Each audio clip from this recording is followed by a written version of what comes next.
নৌকা ধানের শীষ দুই সাপের একই বিষ। আমি বলেছিলাম আজকে বই, এই স্লোগান যে যেখানে দিবে ধরে হাতের কাছে দা কুড়াল চাকু যা থাকবে ধরে কেটে ওর জিব্বা কেটে দিয়ে কালো কুত্তা দিয়ে খাওয়াই দেন, মামলা হলে আমার নামে হবে। এত বড় সাহস! নৌকা আর ধানের শীষ দুই সাপের একই বিষ। এই স্লোগান যদি যারা দেয় বা কেউ যদি দেয় এই স্লোগান, তার নাকি এইটা কাইটা কুত্তারে খাওয়ানো হইব। এখন কথা হইছে এই স্লোগান দিতে পারবো না, মানুষের বাক স্বাধীনতা আপনারা নিয়ে যেতেছেন। সাংবাদিক তুহিনরে নাই করে দিলেন, সাংবাদিক আনোয়ারের পাথর মেরা থেতলা করে দিলেন, আর আপনারা ক্ষমতায় আসলে মানুষের বাক স্বাধীনতা তো রাখবেন না। মানুষ যদি কথা বলে আপনাদের অন্যায়ের বিরুদ্ধে, অপরাধের বিরুদ্ধে, তাহলে তো মানুষই রাখবেন না, আপনারা বাক স্বাধীনতা রাখবেন না। যে যার মতো কাজ করবো, খাইবো, আপনাদের গোলামি করবো, শেষ। তাইলে আপনাদের দেশে বাঁচতে পারবো।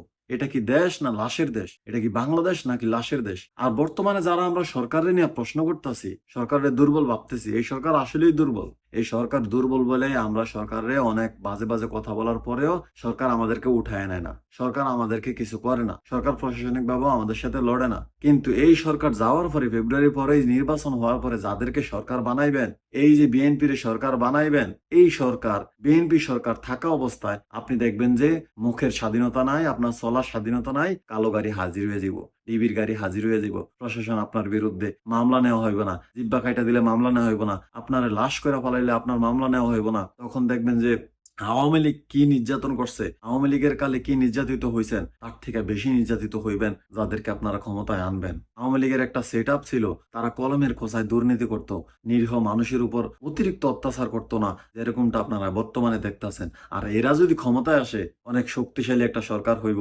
কিছুই বলতে পারবেন না। এটা দুর্বল সরকার তো, অনেক কিছু বলতেছেন, এখন পর্যন্ত বইলা নেন, ফেব্রুয়ারি পর্যন্ত বইলা নেন। ফেব্রুয়ারির পরে যে শক্তিশালী সরকার আপনারা গঠন করবেন, ভোট দিবেন, আসবো, ওই সরকার আপনারা কিছু বলতে পারবেন না। ওই সরকার আপনারা স্বাধীনতা দিব না। ওই সরকার যদি আপনি কিছু বলেন, আপনার ফ্যামিলির কেউ নাই হয়ে যাব, আপনি নাই হয়ে যাবেন। এই সরকার আসতে টোকাইরা, দেখবেন যে আপনার এলাকার টোকাইরা, মাফিয়ারা, সন্ত্রাসীরা, হারামজাদারা সরকার গঠন করব, রাজনীতি করব, এলাকায় এলাকায় আপনারা ঘুমাইতে দিব না, আপনার বাচ্চারে ঘুমাইতে দিব না, আপনার মেয়ে সন্তানদের রাস্তায় নিরাপদে হাঁটতে দিব না, শিক্ষা প্রতিষ্ঠানে যাইতে দিব না। আপনার আশেপাশের টোকাইরা, আপনার আশেপাশের মাস্তানরা, আপনার আশেপাশের মাফিয়ারা, তখন দেখবেন যে শক্তিশালী সরকার হয়ে গেছে। কিছু বলার নাই, বর্তমানে যা শুরু হয়েছে কিছু বলার নাই। কি জবাব দিবেন এইসব মানুষের? কি জবাব দিবেন, কি বলবেন? বলার ভাষাই তো রাখবো না।